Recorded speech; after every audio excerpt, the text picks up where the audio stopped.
তো আপনি যখন হোয়াটসঅ্যাপে চ্যাটস লক করেন তো এরকমভাবেই চ্যাটস লক করেন। তো এতে হোয়াটসঅ্যাপ ওপেন করার পরেই দেখতে পেয়ে যাবে যে আপনি কারো চ্যাটসকে হাইড করে রেখেছেন। তো এটাও কিভাবে হাইড করতে পারবে, এই চ্যাটস লকে ক্লিক করতে হবে, তারপরে এখানে যে পাসওয়ার্ডটা দিয়েছেন ওই পাসওয়ার্ডটা দিয়ে দিতে হবে। ব্ল্যাক দেখাচ্ছিল আপনাদের কাছে পাসওয়ার্ডটা সিকিউরিটি পারপাসের জন্য।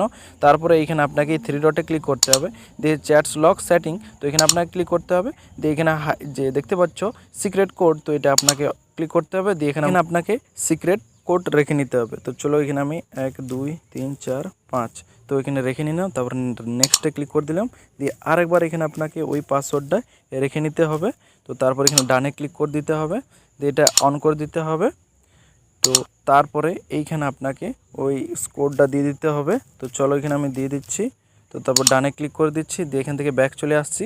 তো এইখান থেকে আপনার হেঁটে গেল, দেখতে পেলাম যে কারো চ্যাটটা। তো কীভাবে খুঁজবেন, এই সার্চে ক্লিক করবেন, দিয়ে এখানে পাসওয়ার্ড